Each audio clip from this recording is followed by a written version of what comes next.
Nice. So we're on to episode 2. Episode number 2. Episode number 2. The pros now. The pros now. So on the previous video, you'll see we introduced the trip as a whole. We kind of talked through the why a little bit, which we'll get into more detail of through the videos, and introduced through the UK onto the ferry. We've now got off the ferry and we're in France. Okay, so first few days of France, what were they like? What was the accommodation like? I know you had some interesting stays, so let's go into those. So where we wrapped up last time, I got off the ferry. It was a very rough crossing, so the first few days of riding were getting back into my rhythm. It's the start of any trip. You iron out problems, you get used to what you're doing, and then it gets easier as you go along. So the first couple of days were quite wet and quite windy, which wasn't the sunny 3 summers in a row back to back that I had in mind for this trip. But it was what you're used to. But it's what indeed it's what we're used to in the UK. So we're not this glorious sun all the time, are we? I struggle to cope with this. We're in Turkey right now, by the way. We're in Turkey, It's about 40 hot. degrees, It's hot. somewhere in the 40s, and it's roasting. But France was not. It was windy and it was wet. It was showers during the day. The riding itself was quite easy. It was very flat. I was following a cycle network. Followed along lots of canals. Pretty well surfaced on the most part. But as we got towards the evenings, it was just me and myself and I. It's a good song. But yeah, I got to the evenings and it tended to then start raining, which made it difficult to find somewhere to camp. I was bivvying as much as possible. Wild camping is free, and you tend to get away with it if you don't get caught. So I thought, yeah, I'd just see what I could do as I went through France. The first night, rain appeared, and so I dived into a bus shelter to take some bus stop to take some shelter, and the rain didn't stop. And it got to the point where I thought, well, it's a tiny little village. It's a very nice bus stop. It was really clean. It was lovely. Nice bench in it, and so I thought that was a good place to sleep. Had a motion sensor light in it, which was going to keep me up, so I unplugged it and got into my sleeping bag and slept through the night. Nice. Really cold night, that one. Yeah. Bit of a shock to the system, but following morning, the only way to warm up is to start riding. So packed up my kit, plugged the light back in, and I was off down the road. Nice. And then one more little sleep story I think we should definitely tell. I know where you're going. Can you tell us about the abandoned building? Yeah. Night 2, I then had another day very similar, and it was drier during the day, but we got towards into the evening and the rain came on heavy. Rain, thunder and lightning. I knew that the next section of riding went quite high, or no mountains, but higher than I'd been previously, and I didn't really fancy going up there with lightning around, so I dived into an abandoned building next to a church and thought, this looks like the perfect place to sleep. Got some shelter, it's hidden, I can lean my bike up, but cooked my food, got into my bivvy bag, no problems. Was lying in the dark when some cars pulled up outside, and you're laughing now, I could hear people talking very close outside. They didn't know I was there. I probably shouldn't have been sleeping there. It was an experience for sure. There's a good voice note to accompany this, which maybe we'll reveal another time. Maybe it'll be shared at some point. There's lots of whispering being like, there's people outside, what do I do? There are people outside, they don't know I'm here.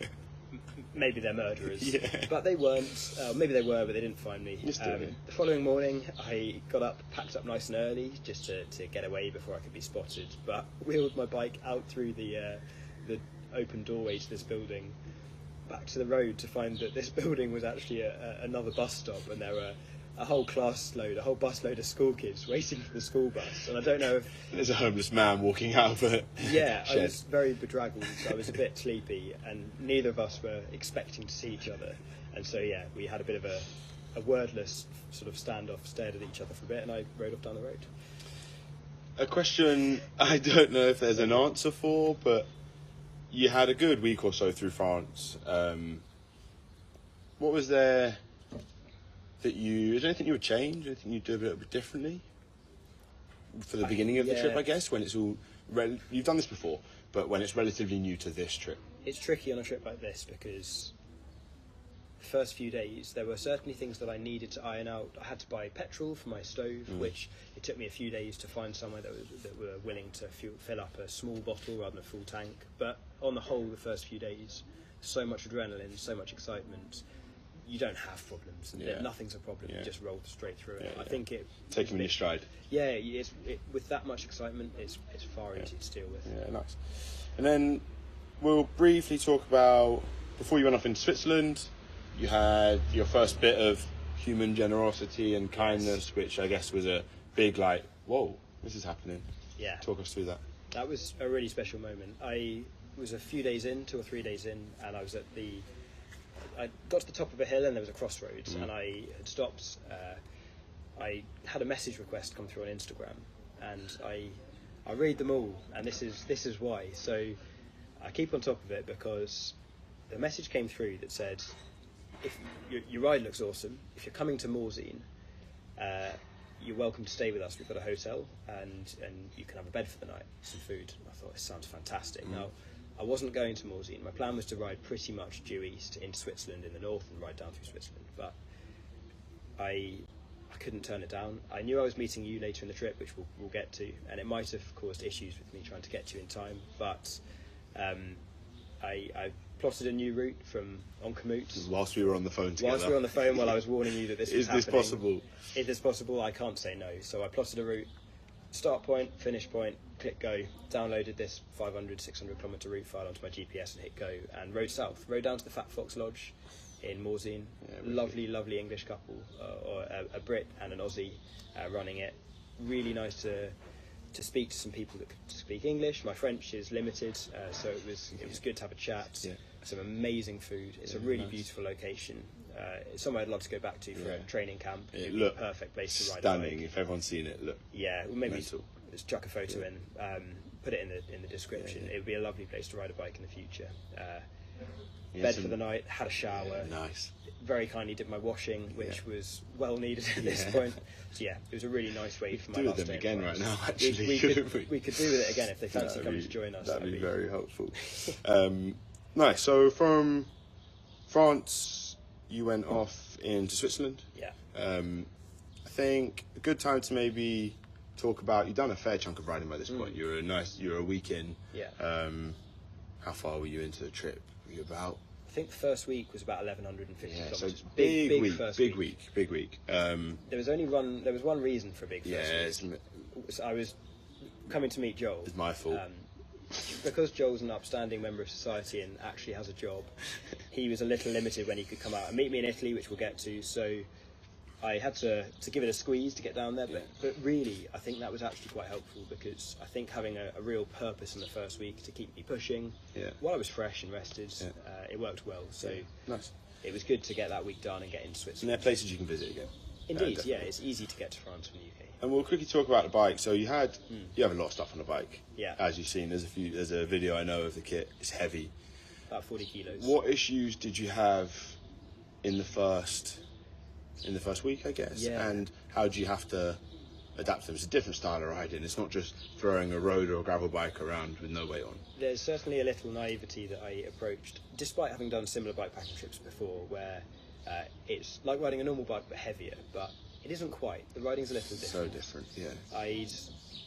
I had some issues with speed wobble, where ultimately, with the extra weight of me on the bike and all of the weight of my kit, if above a certain speed the bike would start to oscillate, the bags would swing, and it would throw you off. I had some really sketchy moments. It became unrideable at points. It was at points I couldn't ride faster than 15 kilometres an hour, which it would take me a long time to get around the world if I was That's riding. your max speed normally. Yeah, know? I can usually go slightly quicker than 15, not much, but a little. So had to do some repacking, completely reorganised what I stored in what bag. But that's something you can't do at home as easily. You need to hit the road and find out. And I'm quite happy to make mistakes. Yeah, nice. Made plenty so far and learned lots from them. There's a good story I remember, which I think you should tell, around a bivvy bag in a certain field with some loud noises that might have appeared during the night. Yeah, you've got a good memory. That was a lovely day. Before I got to that field, I stopped. I knew I was going to World Camp somewhere, so I stopped at a petrol station It was the only shop option I had to get some food and water for the night. And I met another cyclist outside who just insisted on going in, sorting it all for me, and bought me some water and some fruit, which was really special. It was another really generous stranger that makes the trip special. But I took this food and fruit and water and headed on into the dark. It was the day before I'd meet you, so I was trying to get as much distance covered as possible to make the following day easier. I found a field, middle of nowhere. I thought this is the perfect place to sleep. No one to see me, but when you're in a field, if you put your torch on, no human to see me. You can see where this is going, but I didn't want to put my torch on because if you put your torch on, anyone can see you from miles around. Big open valley. So I know where all my kit is. I can get it all out in the dark. It's fine. So I got my whole sleep set up: bivy bag, sleeping bag, mat, liner, all in place. Was getting into it when the cowbells got louder and louder, and I thought, this doesn't sound quite right. It sounds a little bit too loud. So I turned my torch on, and I was met with a whole herd of cows staring right at me that had snuck up on me. So very quickly I packed my stuff up and legged it. Fortunately, I didn't have to go far. Slept somewhere else. But I slept somewhere else. I didn't fancy sharing that field. Don't blame you. And then we'll very quickly... not good. Not good. We'll very quickly talk about last day in Switzerland.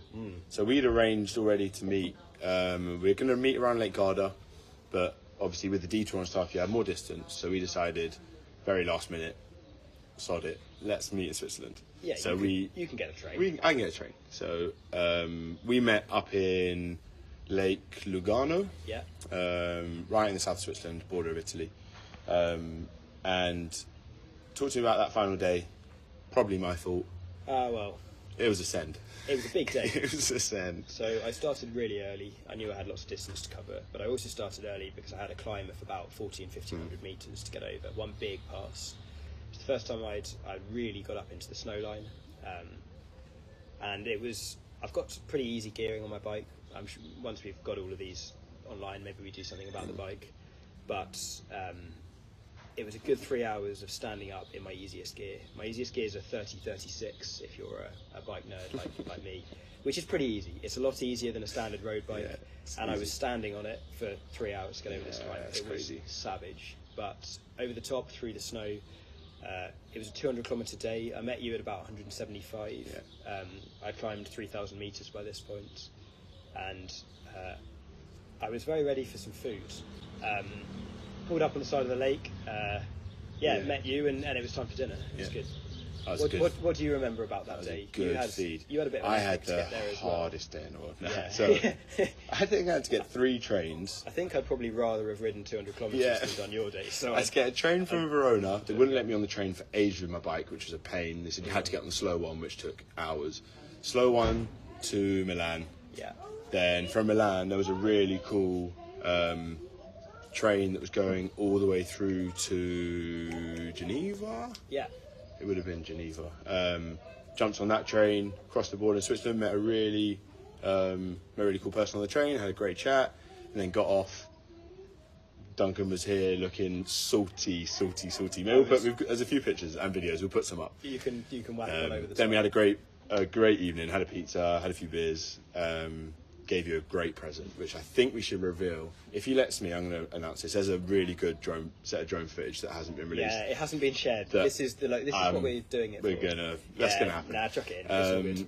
And headed for a hotel. We actually then went straight into Italy that night. Which was a pretty interesting ride. Pretty big, lots of queues, but not for us. Some issues at the border going the other way, but it was pretty cool. We'll straight through. We'll get into Italy in the next episode.